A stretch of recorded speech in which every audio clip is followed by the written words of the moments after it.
Hello, everyone. It's Shane Kanto, your Wasteland reviewer, and welcome to the Wasteland Vintage Roadshow here on the SPDM Crew Podcasting Network. And this is my monthly show where, this just gives me an excuse to gush over all of my favorite movies. And we have an all time classic of old Hollywood here. And joining me is one of my oldest movie buddies, coming straight from Rider University's Alternative Film Club. It is Vinny. Thank you so much for coming on. Good evening, Shane. And yes, we have some classic Hollywood cinema to talk about tonight because we're talking about Sunset Boulevard. Now, I'll just read the general synopsis that they have on IMDb. This did come out in 1950. This is a screenwriter develops a dangerous relationship with a faded film star determined to make a triumphant return. And this is from director Billy Wilder, starring William Holden as Joe Gillis and Gloria Swanson as Norma Desmond, and Eric von Stroheim as Max von Meyerling. So, getting an actual old time Hollywood director to play an old time Hollywood director. But before we dive in, Vinny, what's your history with Sunset Boulevard?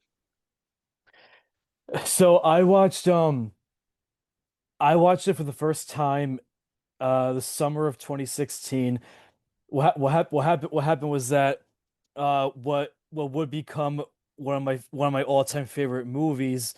um I was influenced to watch it after reading a book about the making of one of the worst movies of all time. It was through the book The Disaster Artist, which Nice. for those who don't know, is a book about the making of The Room, which is widely Mhm. considered to be one of the worst movies ever made. It's written by the actor who played the director slash producer slash writer slash lead character's friend in the movie.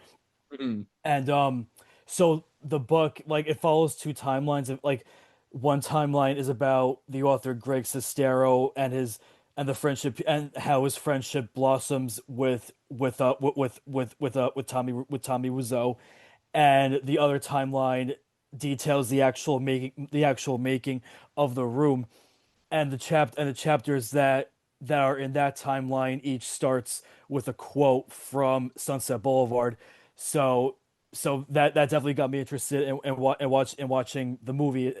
And especially given how, Sunset Boulevard is about a woman who's trying to get noticed, or re-noticed by Hollywood. And then Tommy Wiseau made The Room because he wanted to be noticed by Hollywood. So as shocking of a similarity it is, it's those two movies do have something in common. So that's what got me. So what you're saying is, Vinny, you watch Sunset Boulevard because of the room. What I'm saying. Yeah, yes, but what I'm also saying is Tommy Wiseau is a modern day Norma Desmond. Oh, hi, Mar. I'm ready for my close-up, Mark. Which is so funny because honestly, The Disaster Artist is such a great time, the movie. I've read the book too, but it's just like, and like, yeah, and I'm 16. It's like, oh, happy birthday. But anyway, so my background, I forget exactly when I watched this for the first time, but I do have a special experience with this movie because it was Mother's Day, if I'm not mistaken. And I wanted to take my mom to the movies. And I saw it was, I think it was the 70th. Would it have been the might have been the 65th anniversary of this coming out or the 70th anniversary, depending on what that was. But I wanted to take my mom to go see this in a theater. And my mom had the moment of realization that, wait, this is the actual Sunset Boulevard. I'm like, yeah, what did you think I was taking you to? She thought that they remade it and I was taking her to a new movie. Oh. But no, it was a TCM classic showing of Sunset Boulevard, which I've taken my mom to see Sound of Music, which will definitely be on this at some point.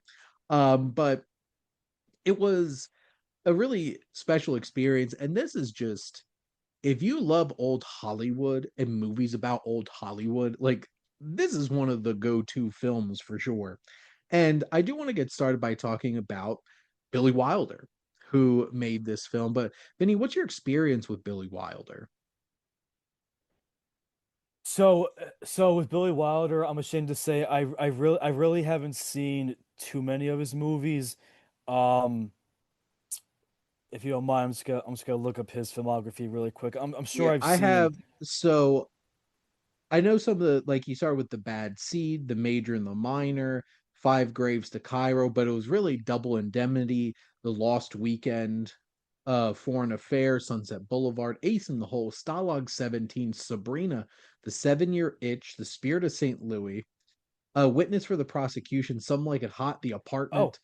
So like there's a okay. lot of iconic Yeah, movies that he directed. yeah. I'm sorry. I'm a total idiot. I have seen Some Like It Hot and the Apartment. So those two and Sunset Boulevard are my three Billy Wilder experiences. Which also we covered The Apartment on the Movie Club over on the Development Hell podcast. Shameless plugs all around.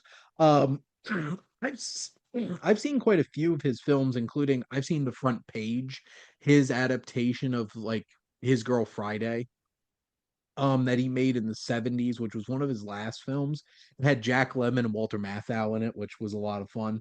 But he had a stretch here. I got to see Some Like It Hot in a theater at the Prince and Garden Theater too. That was a lot of fun. The Apartment's fantastic. I recently watched Stalag 17, which I'm a big William Holden fan too, so I was excited to check that out. But he has some great films. And he was, born in uh he was like worked for a Viennese newspaper. He escaped Europe before the rise of the Nazis and made it to America and became one of the biggest directors in Hollywood at the time. And man lived to 95 years old. In 2002, he passed away, which is wild. But I just love he could go through different genres. He was one of the pioneers of film noir with films like Double Indemnity. This has a lot of film noir elements to it too. And he also has some of the best comedies of all time. I know her buddy Joe, who will also get a shout out at the end of the show because he does the logo for the show.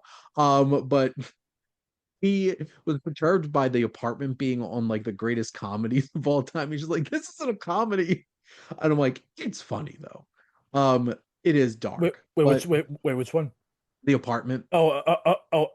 Absolutely, yeah. So it's like it's funny, but yes, it goes to some dark places. Comedies can go to some dark places, just like Some Like It Hot that starts with the St. Valentine's Day massacre, and you're just like, I had no idea this movie. I remember watching that first time and just being like, this movie starts with a mob hit. That's why they're on the run dressed like women. Where do we go from here? So I Billy Wilder doesn't have like he has films like The Lost Weekend, which is a harrowing, intense film about alcoholism, and so he can go much darker and heavier dramatically, but also, find a lot of charm and humor in his films. I will say I think he's one of the greatest screenwriters of all time. So many of his films are just so sharp, they're just so impeccably written. And like this is incredible. We'll get to it, but this has some of the literally the most iconic lines in the history of film. Like to the point where it's like, I knew some of these lines because of Rugrats. Like Yeah. Hmm. that's how far this is permeated into pop culture. So like it's one of those types of things, but I would really recommend checking out more of his films, Vinny, because he has like a murderer's row of like 2 decades there where he was just making pure gold. The 40s and the 50s for sure into the very early 60s. Yeah, I mean, I've seen as as a movie fan, I've seen so many classic films, but but that Mm. you know, like every so often there'll be a director that'll come up like Billy Wilder in this case, where I've only seen three of his movies. Well, and that's the thing too. I would always like to remind people here, PSA, the amount of movies there are is insane. No matter how much you love movies, and as somebody who tries to watch them all, it is a tall order to fill being able to really dive into everything. So I do think that Billy Wilder is a filmmaker that's really worth taking the time to explore for sure, though. Um, in terms of thinking about old Hollywood, so I always like thinking about some of those like classic old Hollywood films, films about Hollywood. Vinny, what are some of the ones that really stand out to you? So trying to think of let me you know, obviously what we talked about before, the disaster artist, because Mhm, I mean, you know, a story about one of the worst movies of all time. Like who would have guessed mhm. that like Tommy Wiseau would find fame by getting a book written by him, and then a movie made about him. Yeah. And actually, speaking of worst movies of all time, another great movie about old Hollywood is Ed Wood. Yes, I love that. Honestly, Like that it's might like be my favorite Tim Burton movie. well, you know what? It's when I watched it for the first time, I thought it was I thought it was so good, and like you, like it did become one of my top favorite Tim Burton movies, but it didn't do well at the box office, which was like really which was really surprising to me. Well, and unfortunately, but fortunately, I think one of the main reasons it's even still in cultural zeitgeist is every so often Samuel L. Jackson gets pissed off that he didn't win an Oscar for Pulp Fiction. And because like Martin Landau won Mhm. Best Supporting Actor for playing Bela Lugosi, like, oh, that stings. And like it's a great performance from Martin Landau in that movie. Um, Samuel L. Jackson shouldn't have been Best Supporting Actor. Pulp Fiction's too weird of a structured movie to have like there's literally three leads in it. They each get their own section of the movie. But the Academy and Weinstein probably playing category fraud. Probably thought they had a shoe in for Samuel L. Jackson for Pulp Fiction, but nope, nope. Martin Landau had that legacy Oscar. I think he deserved. But no, Ed Wood's a great one too. I One that has really grown on me a lot, and it shouldn't have to grow on you. It's Singing in the Rain. It's just one that I didn't watch until much later, into like at this point into my adulthood. But like I watched that for the first time, like, what have I been missing? It's Mhm. one of those really classic, beautiful films about that transitional period between silent films and talkies and how that incorporates it. And it was endlessly charismatic. Gene Kelly, man, that man had some charisma and could dance for sure. Um, Another one that's related to that thematically and story wise is The Artist, I was just thinking that. which I I actually just wrote about this for my like micro article Substack series that I'm doing highlighting my movie collection, and I'm still in the A's, so I just did The Artist. The movie gets crapped on too much, and like I get it, like people don't think it deserved winning Best Picture and stuff like that, but like it's such a charming film, and Jean Dujardin and Berenice Bejo are incredible in that, and I love the story that they go through. And it's actually pretty creative. Like that dream sequence with sound in it is a lot of fun. I'm trying to think. Obviously, there's a lot of like I'll even throw out Oh, Babylon, which I feel like got way too much hate from you certain know, people. well, you know, I haven't seen that, but you know, just like a month before that came out, The Fablemans. Oh yes, Fableman's like jumped into my top 10 Spielberg movies. I love that movie. And I think there was something about it that really clicked with me. And it's not just because, that movie theater that they go to at the beginning of the movie is my hometown because he grew up in Han Township, for a bit in New Jersey. So, but like, there's something about the character of Sammy Fableman, and that has one of my favorite endings of a movie at this point. Oh, it's so good with David With like John Ford and oh the my whole God. like Yep. David Lynch. That was genius casting. Having him play John Ford. And then the whole like jerking of the camera to make sure that you move the horizon And was perfect. another good movie about movie making example. If anyone is looking if anyone's looking for something that's not as heavy and more of a popcorn movie, there's J.J. Abrams's Super 8. Yeah. Which it's obviously not about like the Hollywood system of Right, but filmmaking, but it's the right, but magic of wanting to make yes. movies and with aliens. Not aliens. But one other one, like I don't know why this one popped up out of all of them, but like even like something like Bowfinger with Steve Martin I've and never Eddie seen that. Murphy. It's a fun time. It's like getting the creative comedic juices of Steve Martin and Eddie in the same movie is such a Oh, fun thing. not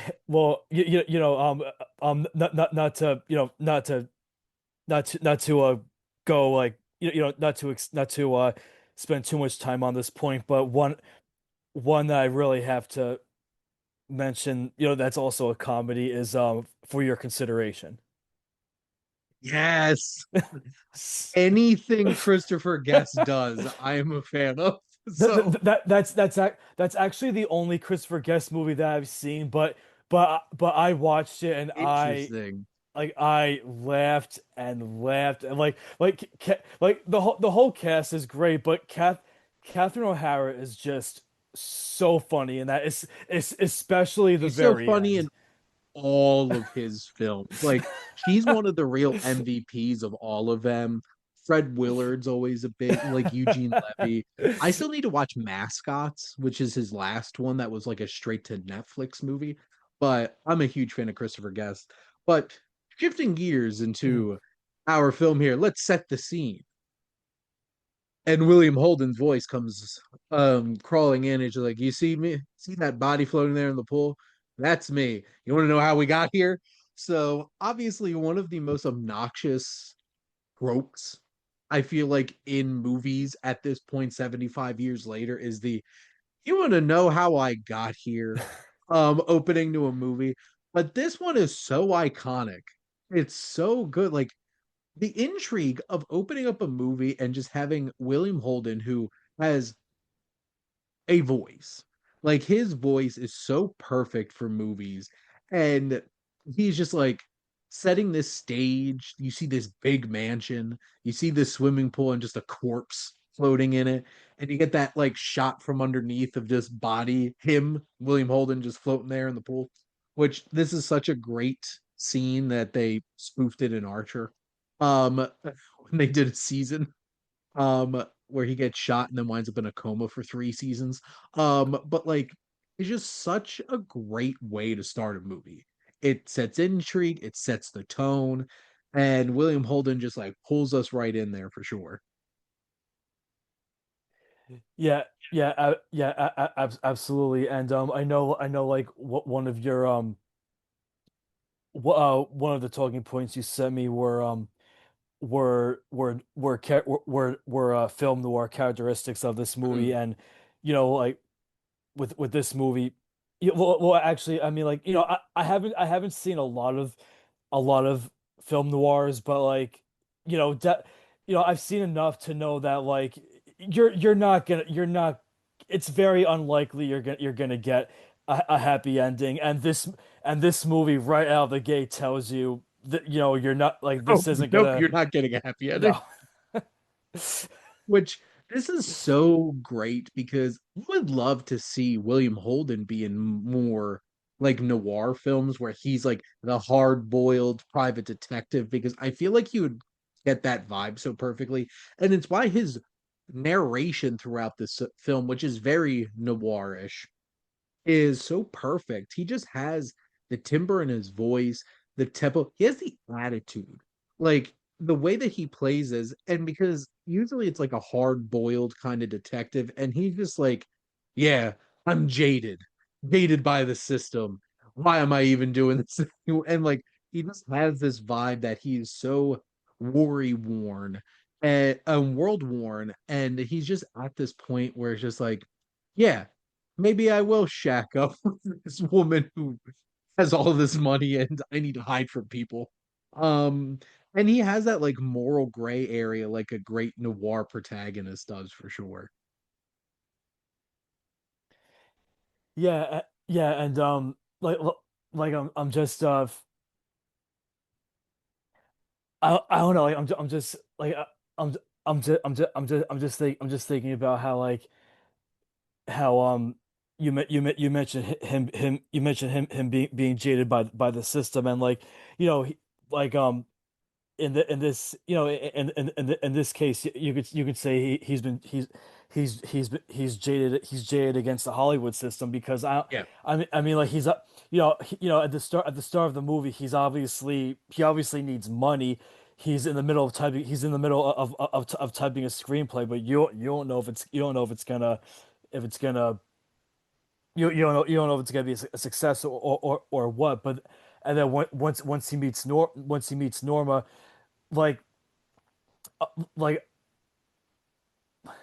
like pr pretty much with the movie, like it is, yes it is more about her using him to like get back on top. But I don't know, like one thing I was thinking about when watching this movie, like who's to say he's not hoping to what who's to say that he's not hoping that she eventually makes a comeback, and he maybe hitches his wagon to her star, and hopefully maybe get a leg up in Hollywood along with her. Oh yeah, Joe's definitely um reading a bit into that too because like it's one of those things. And what's so interesting about Joe is when he's confronted with things he is very blunt about things. And you know it's interesting his dynamic because from the very beginning when we first meet Betty, played by Nancy Olson, she's like tearing in to one of his scripts and he's just like, yeah, it was crap. Because like he's beyond like writing artistic things that he thinks will make a difference. It's just like I need to make this schlock so I can make a paycheck. And she calls him out on it.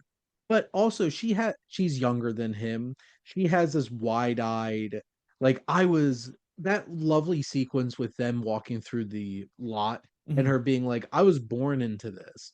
And she has this like shining glow of like movie making and stuff like that, and Joe being sourpuss over here, like being like, "Oh yeah, you you were born into this," and he inspires him to be better. And then you have Norma, who he like when he confronts Betty when she comes over, and he's like, "Me leave with this closet full of suits and all of these things," and like obviously he's putting on a front because he doesn't want to hurt Betty. He thinks that she's better off without him in her life. But like there's a truth to like, yeah, he's been milking this a bit. He's been enjoying it too. This isn't a one-way street with Norma getting something out of him. He gets a lot out of that with her. One, protection, because the whole entire point of him showing up at this house in the first place is because people were coming for him. He's in some trouble. And you know, that's also the noirish element of like you have the hard-boiled character and the femme fatale. And if there's a femme fatale out there, it's Norma Desmond, because he shoots him. So obviously dangerous woman in the end. But I think there's a lot there in terms of that dynamic where Joe is stuck in between this decrepit mansion with this old aged out Hollywood starlet. And then there's this young woman who wants to breathe life into his life and his creativity. And who's he going to choose? And him being jaded, he's afraid that he's going to destroy this young woman and everything, and pushes her away.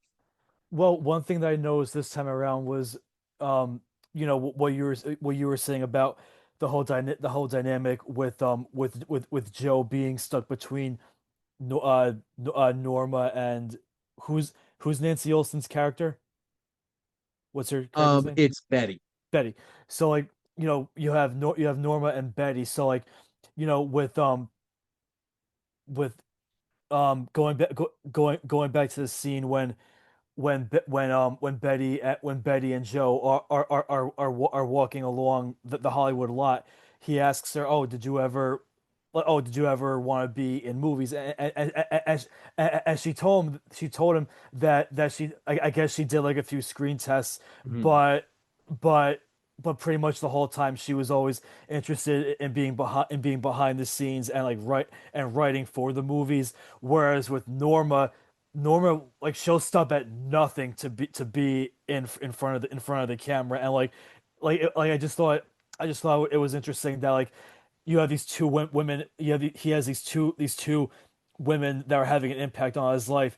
And like they're in the same, the two of them are in the two women are in the same industry, but they want very, very different things with their careers. They do have a very interesting, they're very interesting foils to each other in terms of where they're at, where they want to be, what they want to be a part of. Because, like, do you really have control in front of the camera?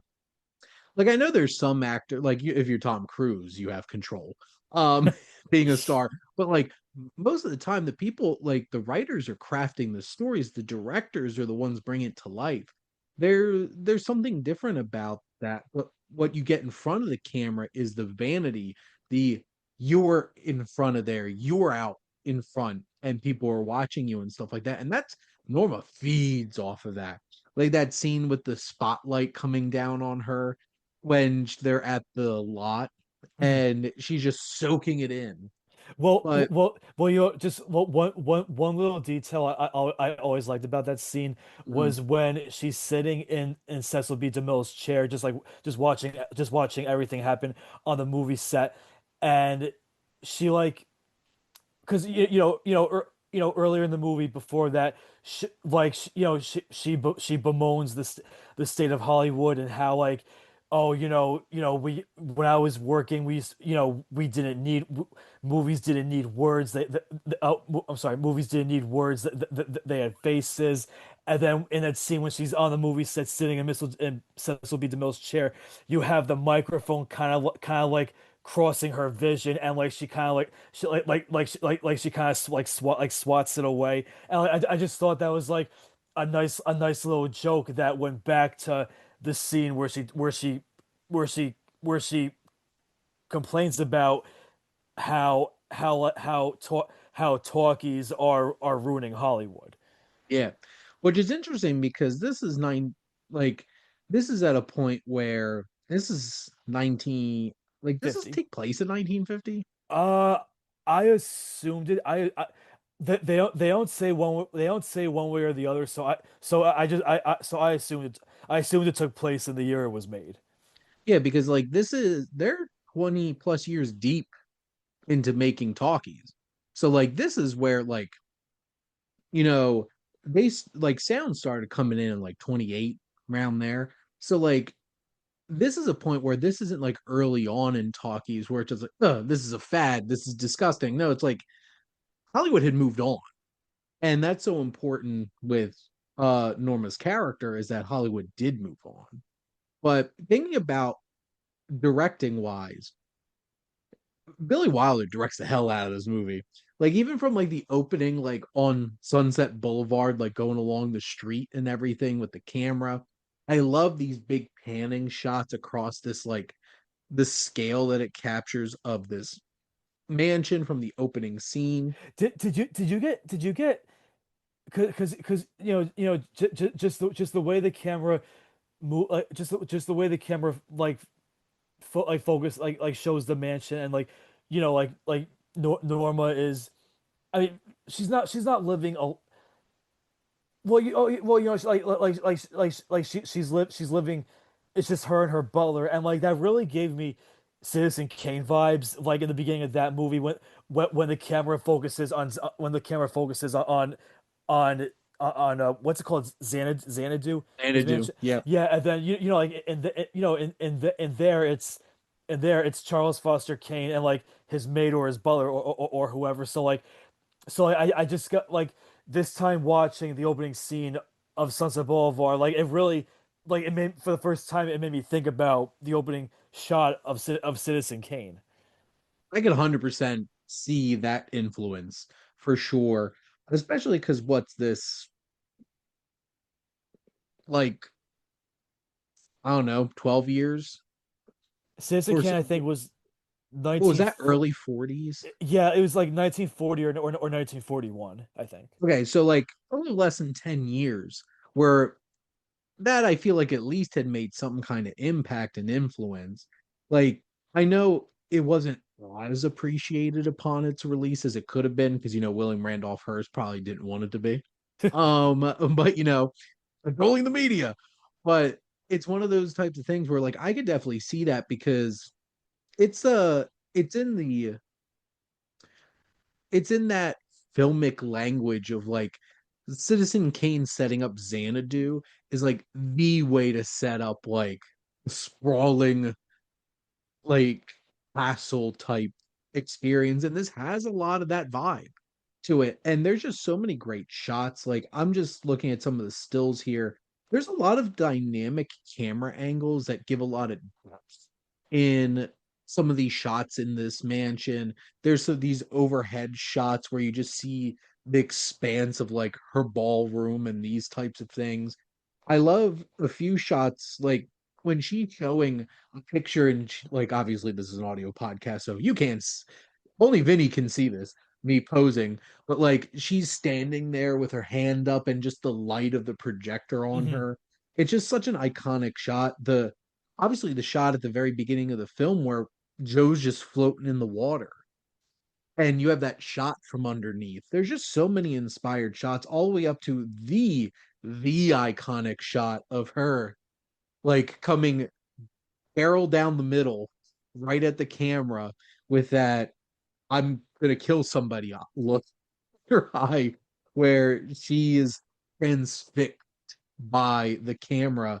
That obsession is so powerful. And like Laura Swanson like absolutely kills that scene for sure. And it's so iconic and just Billy Wilder, the pacing is great. This is a legitimate like 2 hour movie and doesn't feel it. It's If sharp, it's it quick, flies by, it flies by. it's so engaging. Like Billy Wilder films in general have great pacing. He just really understands how to keep an energy about his films and pull his audience in. This film is so spry in terms of how it goes through its storytelling. And it just, if I wanted to show somebody, it's like, this is how you really engage an audience with the direction. It's like Sunset Boulevard or most of Billy Wilder's big films are great examples of that. And like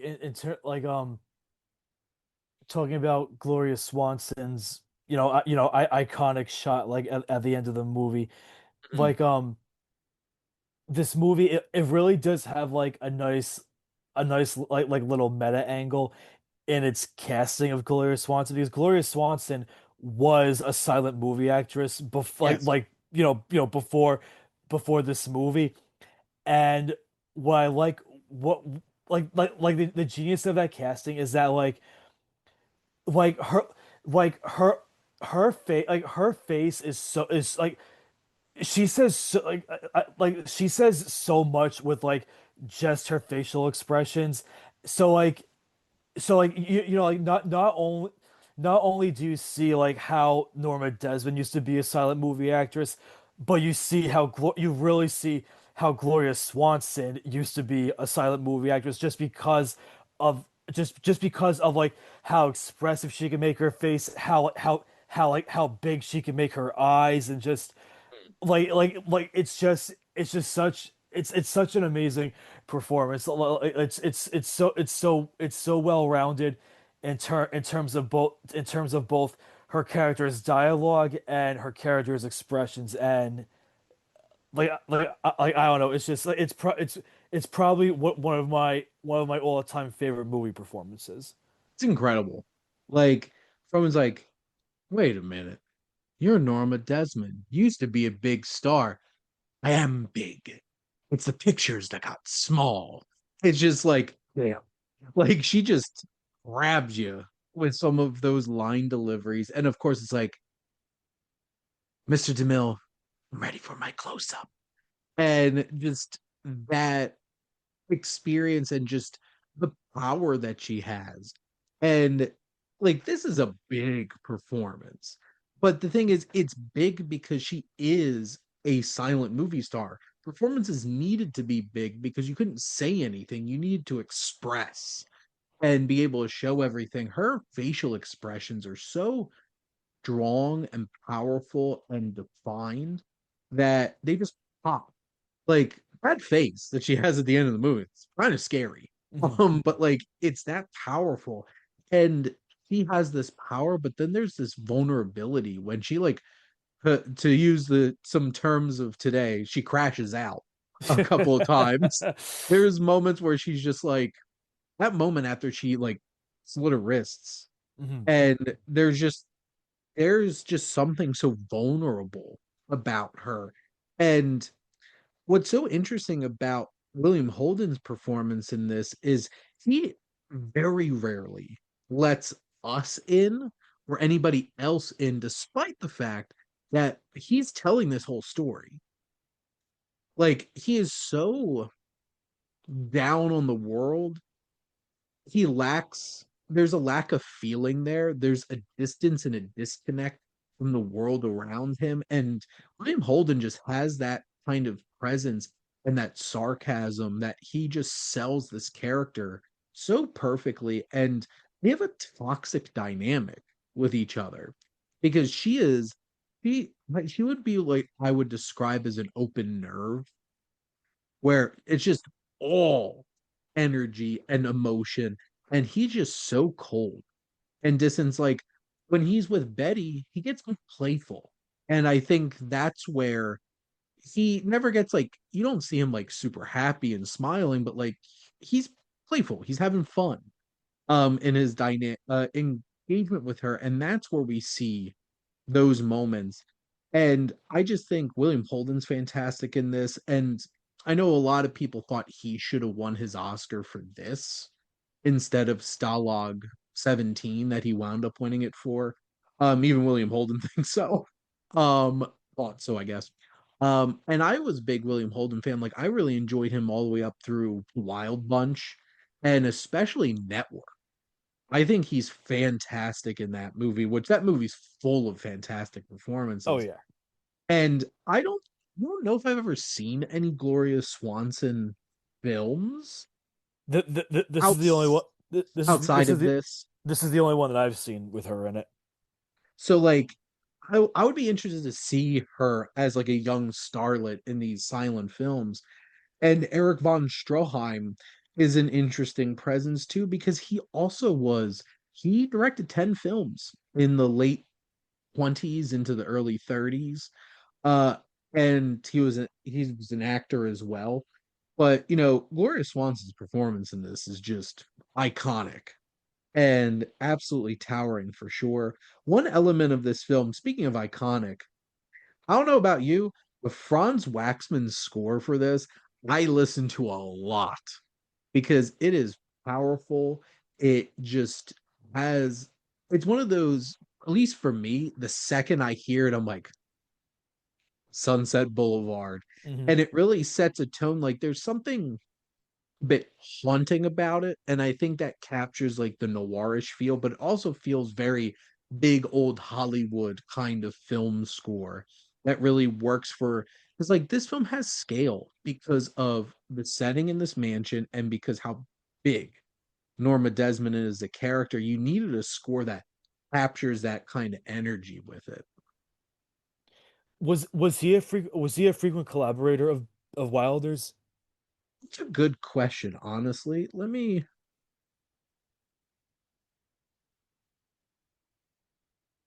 I see it looks like he might have done some Hitchcock, at least being a part because he composed he has 178 composing credits.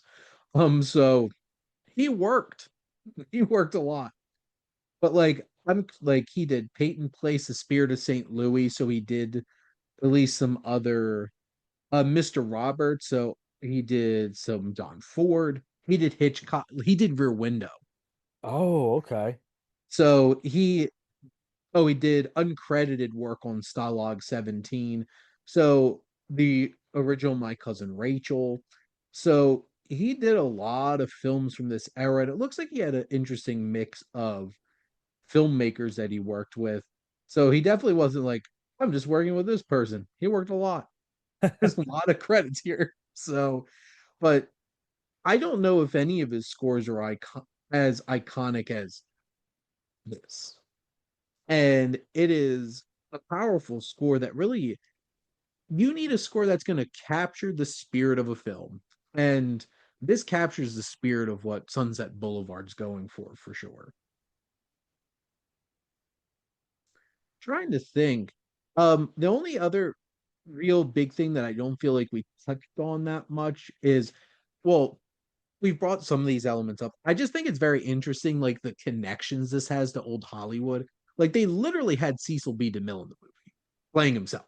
Mhm. So like I thought that was a really interesting choice. Her like night with some of her friends, like it's Buster Keaton And playing himself and sitting there. and Hedda Hopper. Yeah, had a Hopper pops up at the end where she's like, "Hey, this is Hopper on the phone." I'm like, "Wait a minute, probably is actually Hedda Harper," and it is. So I love those elements because it helps blur the line.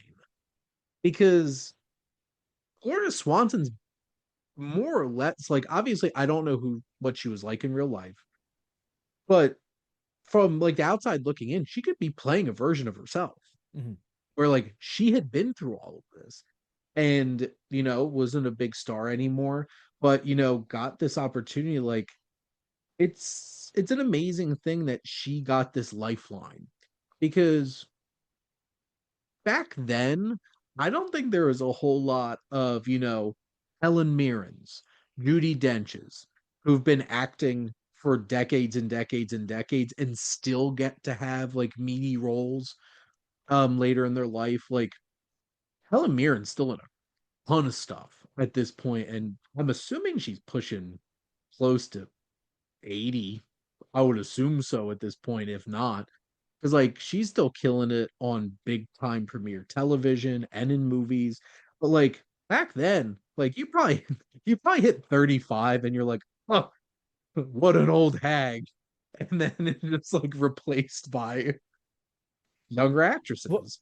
yeah, yeah. Well, that reminds me of that mini series from like 8 or 9 years ago about the making of of whatever happened to Baby Jane. You have Joan Crawford and Betty Davis who used to be huge movie stars, but then once they had hit a certain age, no one no one really wanted anything to do with them. So they had to they had to team up and make that movie happen.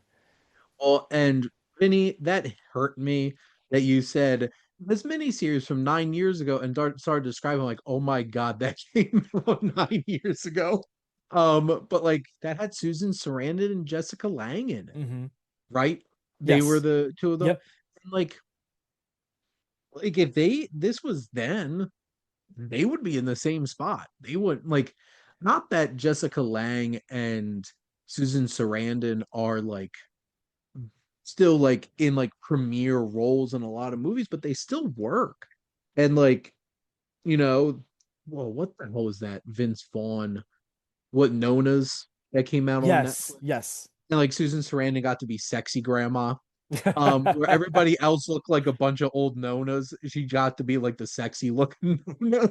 And I'm just like, and then what's the last thing I saw Jessica Lange in? I The, feel like the it was some, the last thing the last thing I saw her in was like maybe one of the earlier seasons of American Horror Story. Oh no Okay. no no oh no I mean the last thing I saw Jessica Lange in was was the making of Baby Jane series. I'm sorry. Mhm. And then like even like Sissy Spacek, who's in that new movie film that Jennifer Lawrence and Robert Pattinson's in. Like women have, and like Streep has another Devil Wears Prada coming out. So like I feel like Meryl Streep kind of defies any kind of laws of the Yeah, Hollywood jungle. She's yeah just she does. she's the street monster, and she's just gonna be picking up nominations every time she's in something. Um, I am looking forward to that follow up though, because I love her and Anne Hathaway and Emily Blunt. But like, it's one of those types of things where this is such an impactful story to look at because like it's not aging is very different now because it boggles my mind like Scarlett Johansson's like in her early 40s. And what's even wilder is like she's been acting since she was like 18. Mhm. Because I remember her popping up in Home Alone 3 as like the older sister in Oh that. yeah, I It, remember that. and like to be frank, she was like what 23 in Lost in Translation. Something like that. Probably. Like, yeah, because like she's early 40s now. And it's so wild to think that like Chris Evans, 40, Glenn Powell pushing 40. And like all these people that look like they don't age, Paul Rudd having a lot of money, gave you a lot of aging in 2025. Like women's careers have been prolonged at this point.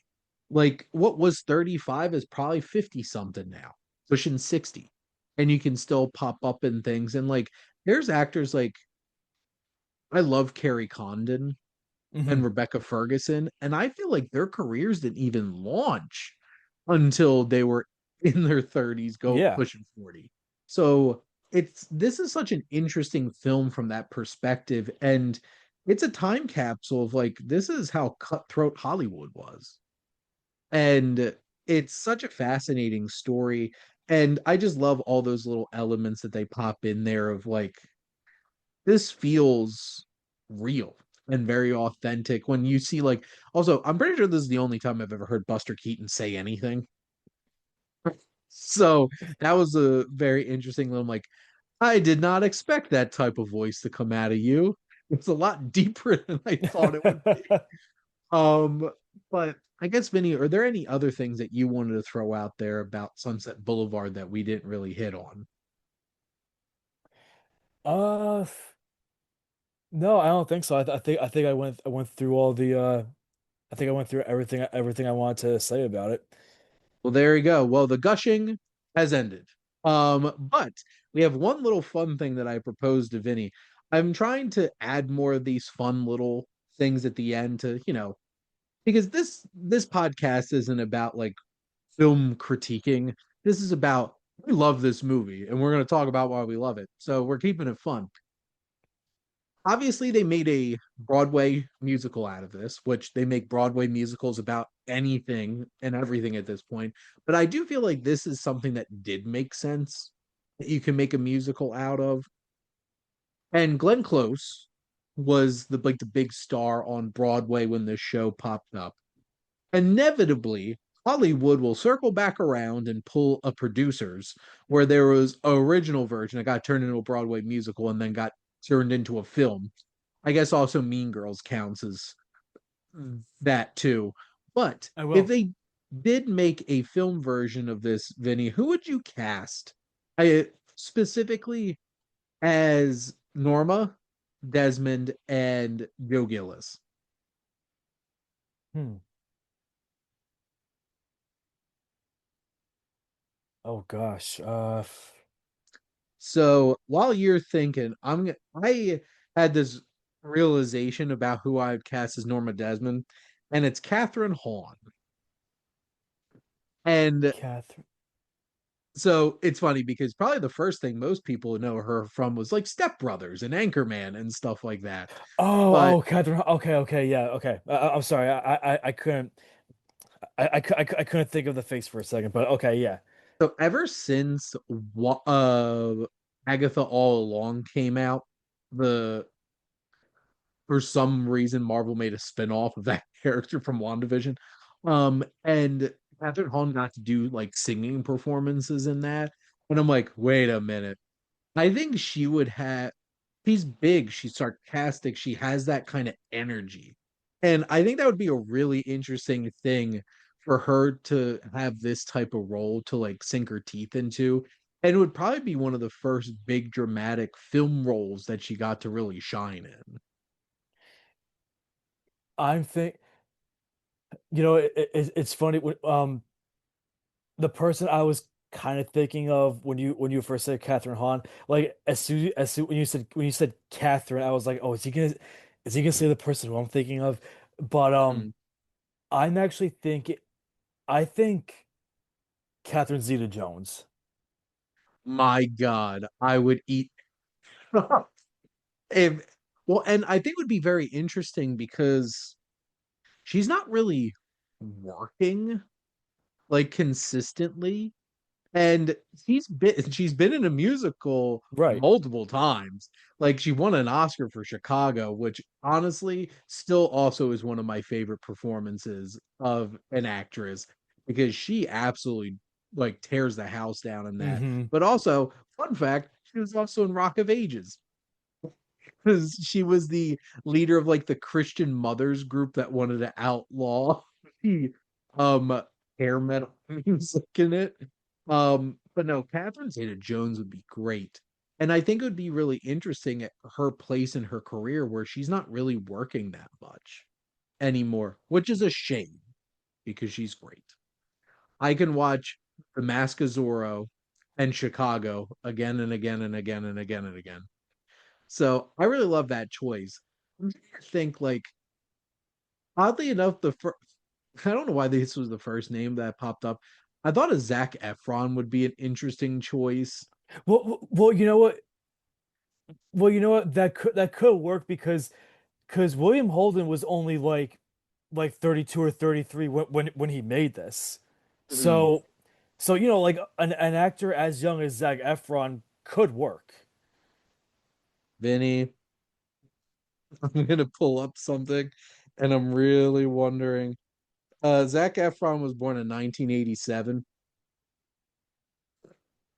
So so he's he's 38 years old.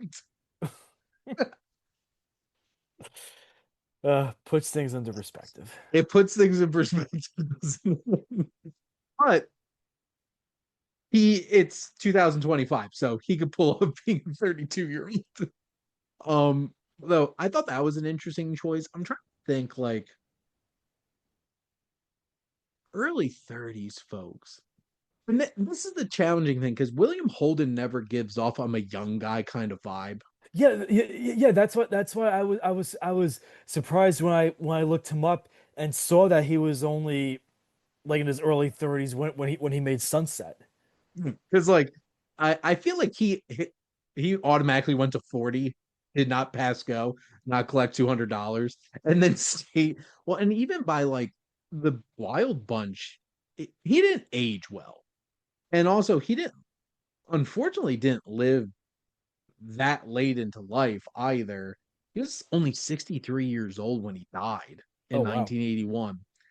Um, but like always had an older vibe to him. Like I could even see them pulling off like I think this has been an interesting role for Chris Evans to like try to capture a little bit of something like that. Or I'm trying to think this is an interesting role for somebody to tackle because I feel like they have to be like sarcastic and biting and a little bit intense. And I'm trying to think exactly who that would be. Yeah, it's oof. That is And it's no. There will be no Timothy Chalamet and there will be no Tom Holland in this movie. no. Well, you know what? Not them, but I'm Yeah. thinking because even though he isn't as old as William Holden was when he made this, they still look about this like the same age when you compare them. I think Glenn Powell could pull this off I think Glenn Powell could because pull this off because too. you said he's what, close to 40?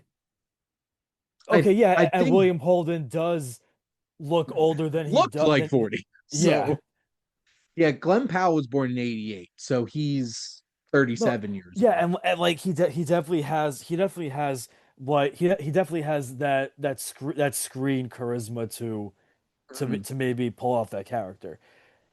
I think that would be interesting. Um But the only thing is, can he sing? that I don't know. See, I Oh, don't know. Well, I know how Zac Efron what, definitely what sings, about so actually Ryan Gosling? oh my God. Oh my God. Okay, so yes, scrap Glenn Powell, go Forget with everything we've set up to this yeah, point. I Ryan want Gosling. Ryan Gosling in this movie. Because like I know he is actually 40. Like he yes. I agree. I agree. I agree. I agree. That is the Joe Gillis I want in this movie. So I think that would be really interesting. And there's a variety of like younger actresses that you could throw in there to be Betty. Because like I don't think she's like I don't think it there's not a whole lot of specific standards you need for that character. I guess at this point she just needs to be able to sing because if this is going to be a musical, and I'm assuming Betty has a musical number. I don't know. I haven't seen the stage play on the stage musical, but I don't know. I'm trying to think who would throw in there. God, you know what? If we're gonna go full blown Ryan Gosling, just throw Emma Stone in it too. But she's supposed to be younger. How old is Emma Stone actually? That's a good I question. think I think she might be around our age, like maybe a couple years older, if that. God, she was born in 88, so she would be this about the same age as like a Glenn Powell or a Zac Efron, which I guess then I'm she's a trying. little bit younger than Ryan Gosling. I'm trying to think of like I'm trying to think of like some recent like movie musicals that I've seen that we can like Draw from yeah.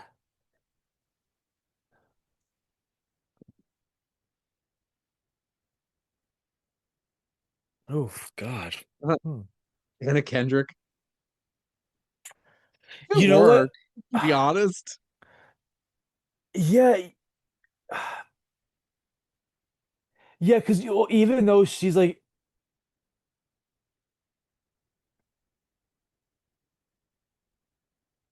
She might be 40, but she doesn't look like she's 40. that is true, and because she looks younger than she is, like I think she could still pull off like what Nancy Olsen does in terms of like a character who's like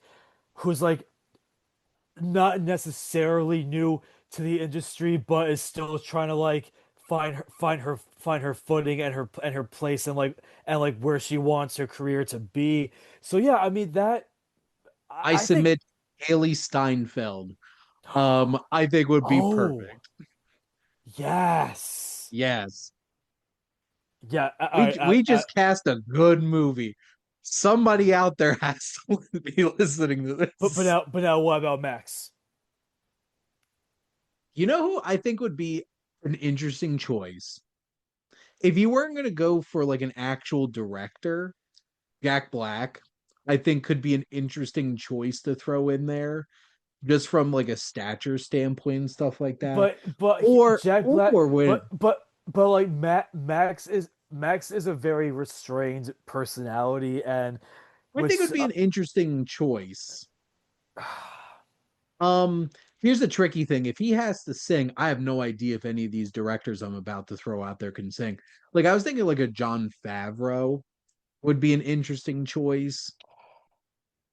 Like Or I don't know if he could sing, but this guy, although this guy not director, and as far as I know, he hasn't done really any singing, but he definitely has the stature, especially the bald head, Vincent D'Onofrio.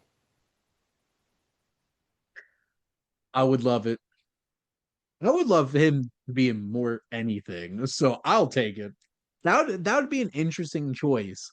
Because that kind of stature is interesting because it's a different type of stature. Because like Max is a little, I mean, Max von Meyerling's like not quite tall, but like he's big and Yeah, has that kind of presence. he's stocky. Vincent D'Onofrio would be very intimidating, which would be interesting to throw in there. But no, that would be an interesting choice for sure. And he's definitely intense. Like, ever since he played the Kingpin, like, I'd be terrified of that man. Trying to act against him in something like that. Um, that's a very interesting choice. I like that. We have an interesting movie here. I think whether you pick Catherine Zeta-Jones or Catherine Hahn, I think the Ryan Gosling, Haley Steinfeld of it all. These are some interesting choices. Somebody out there listening, we want some credit.